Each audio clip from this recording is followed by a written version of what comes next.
చేసే వాళ్ళకు రకరకాల కష్టాలు వస్తాయండి. లోన్ దొరకదు, వ్యాపారం ముందుకు సాగదు, ఆర్డర్లు రావు.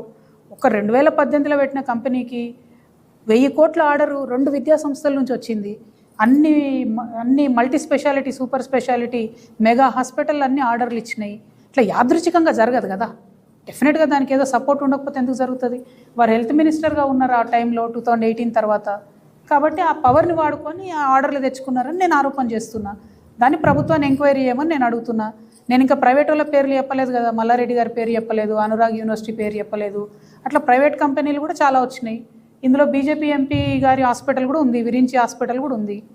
వారికి ఉన్న బీజేపీ సత్సంబంధాలన్నీ కూడా వ్యాపారంలో కూడా రిఫ్లెక్ట్ అవుతున్నాయి అనేది నా ఉద్దేశం. Thank you.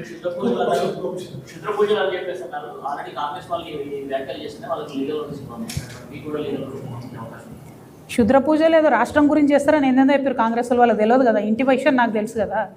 హరీష్ రావు గారు ఎప్పుడు క్షుద్ర పూజలు చెప్పినా అది కేసీఆర్ గారు ఆరోగ్యం బాగుండదని చెప్పిస్తాడు. ఆయనకు ముందు నుండి అలవాటు అది.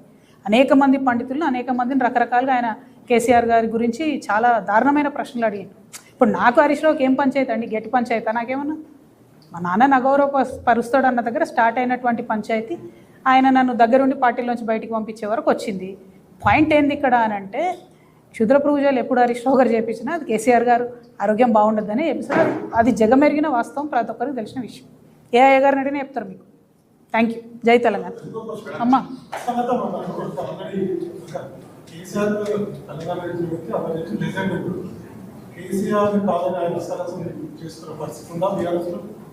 అంటే నేనేమంటున్నా బ్రదర్, అంతో ఇంతో గట్టిగా మాట్లాడేది నేనే. నన్ను దగ్గరుండి బయటికి పంపించారు. ఇక అక్కడ ఉన్న కేటీఆర్ గారికి పాపం ఆయన ఎంత అమాయకుడు అంటే, ఇక మన తెలంగాణలో సామెత ఉంటుంది, ఎట్లా అంటే ఓ రూపాయి ఇచ్చి కాపాయం చేయమంటే అది కీసల పడ్డదా కింద పడ్డదా కూడా తెలియదు కేటీఆర్ గారికి. అటువంటి మనిషి ఆయన. కాబట్టి నన్ను బయటకు పంపించేస్తే హస్తగతం చేసుకోవచ్చు అనే ఆలోచనలో నన్ను బయటకు పంపిరు ఒక పథకం ప్రకారం. ఇప్పుడు మెదకోలతో మీటింగ్ పెట్టుకున్నాడు ఆయన. మీటింగ్ పెట్టుకున్నది వాస్తవం. మెదక్లో అన్ని సీట్లు గెలిస్తే నేను మొత్తం బీఆర్ఎస్ని హస్తగతం చేసుకోగలుగుతాను నేను ఓపెన్గా చెప్పింది కూడా వాస్తవం. దానికి నాకు బీజేపీ సపోర్ట్ చేస్తానని కూడా చెప్పింది వాస్తవం. దానికి ఆర్ఎస్ఎస్ పెద్ద మనుషులు ఏడగలిసినా కూడా నేను చెప్తున్నా. సో ఇదంతా తెలిసిన విషయం తెలంగాణ ప్రజలకు నేను చెప్తున్నా, కాషన్ చేస్తున్నా. ఇది జరగబోతోంది ఫ్యూచర్లో అని ఇంట్రెస్టింగ్ విషయం కాబట్టి మీకు కూడా చెప్తున్నా. ఎందుకు ఇవన్నీ అల్టిమేట్గా లింకప్ అయ్యి ఎక్కడున్నాయి? ప్రజా సమస్యల మీద బీఆర్ఎస్ పార్టీ స్పందించకపోవడం ఎందుకు అన్న దగ్గర ఇదంతా ప్రశ్న వచ్చింది. అంటే బీఆర్ఎస్ పార్టీ ఇంటర్నల్గానే అనేక క్రైసిస్లో ఉంది కాబట్టి ప్రజల విషయం, ప్రజా సమస్యలు పట్టించుకుంటలేదు. ఆ విషయం ప్రజలు గమనించి మాలాగా న్యూట్రల్గా ఉండే పార్టీ, మాలాగా ప్రతి విషయంలో ప్రజల పక్షాన్ని నిలబడి కొట్లాడే పార్టీకి అవకాశం ఇచ్చి మమ్మల్ని ముందుకు తీసుకెళ్ళండి ఆడబిడ్డ పార్టీగా అని చెప్పి ప్రజల్ని కోరుతాం. Thank you. జై తెలంగాణ. మళ్ళేమైందే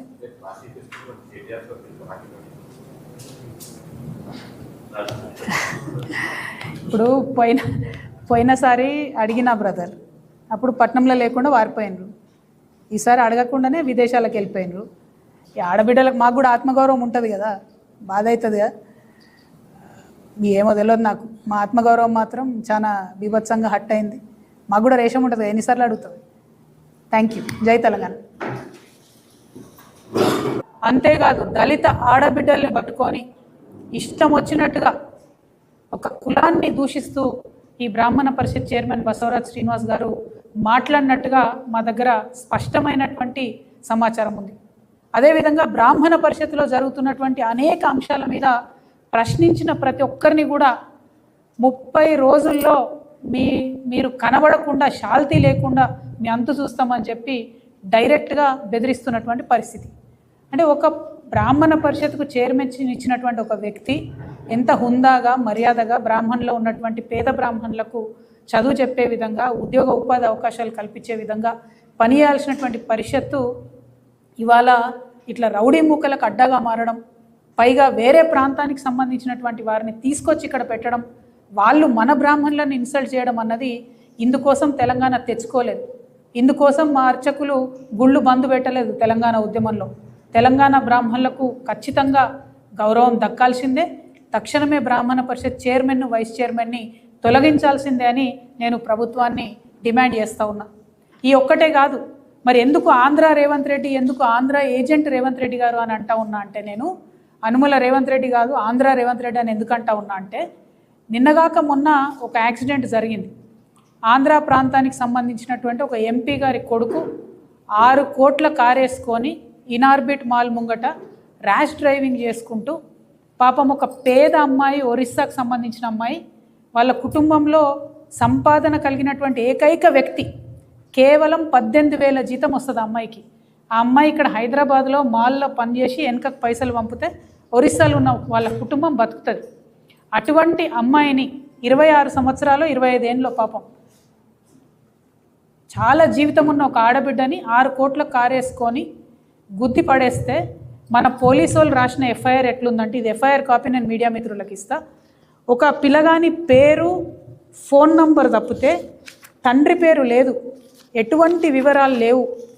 24 గంటలు గడవక ముందే పోలీసు వాళ్ళు ఆగమేఘాల మీద డ్రంక్ అండ్ డ్రైవింగ్ కేసు కాదు, అసలు ఏమాత్రం కూడా అసలు ఆల్కహాల్ కంటెంట్ కానీ ఏది లేదు అబ్బాయి దగ్గర అని చెప్పి రాసి పంపినరు. ఎట్లా ఇస్తారండి క్లీన్ సర్టిఫికేట్? ఏం చూసిరని? వేరే కేసులలో ఇస్తారా అంత ఫాస్ట్గా? వేరే కేసులలో ఇట్లా ఎఫ్ఐఆర్ వేస్తారా? నేను సూటిగా ప్రశ్నిస్తున్న డీజీపీ గారిని, ముఖ్యమంత్రి గారిని, ఏం ఎఫ్ఐఆర్ ఇది? ప్రతి కాలం ఖాళీగా ఉంది, సిగ్గుపడాలా మీరు. నేను దీన్ని అప్లోడ్ చేస్తా, ఇప్పుడు చూడండి, చదువుకున్న వాళ్ళందరూ చూడండి దయచేసి. ఎందుకు ఇంత ఆంధ్ర పక్షపాతం ఎందుకు? అదే మా బోధన్ ఎమ్మెల్యే షకీల్ కొడుకు ప్రగతి భవన్ ముంగట బ్యారికేడ్ని గుద్దిండండి, బ్యారికేడ్ని.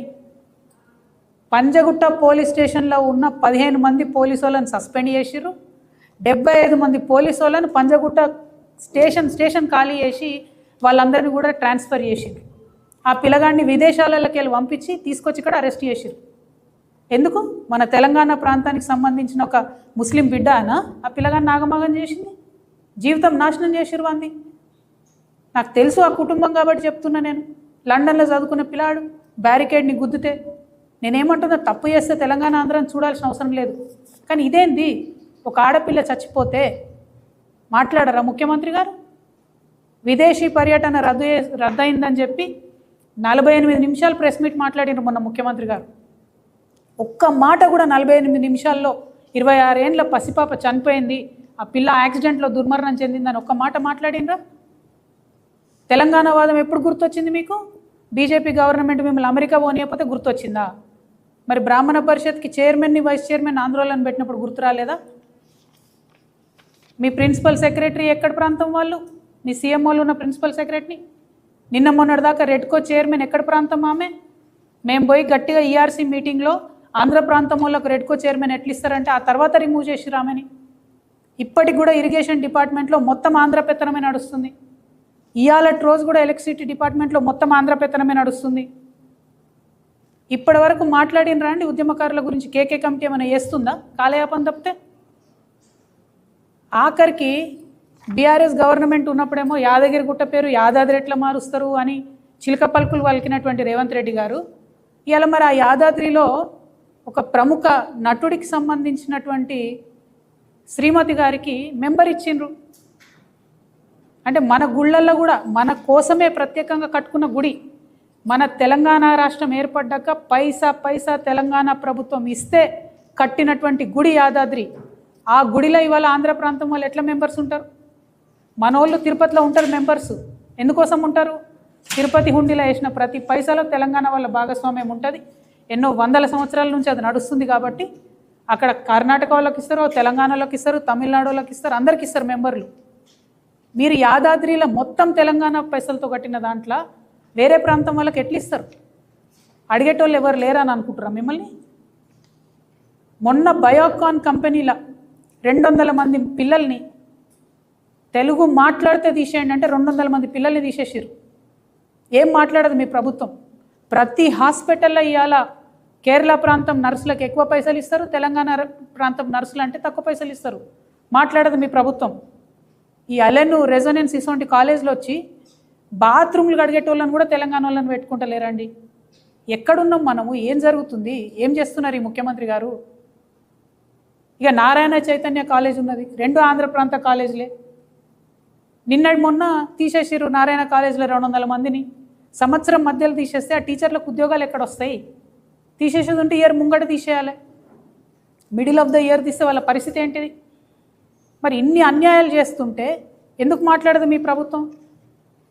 తెలంగాణ ప్రజలు నేను రిక్వెస్ట్ చేస్తూ ఉన్నా, ఇలా ప్రభుత్వం ఏమో కంప్లీట్గా ఆంధ్ర వాళ్ళ చేతుల్లో ఆంధ్ర ఏజెంట్గా ఉన్నటువంటి ముఖ్యమంత్రితోని నడుస్తున్నది. మరి ప్రశ్నించాల్సినటువంటి బీఆర్ఎస్ పార్టీ ఎప్పుడన్నా మాట్లాడిందా అండి ఈ అంశాల మీద?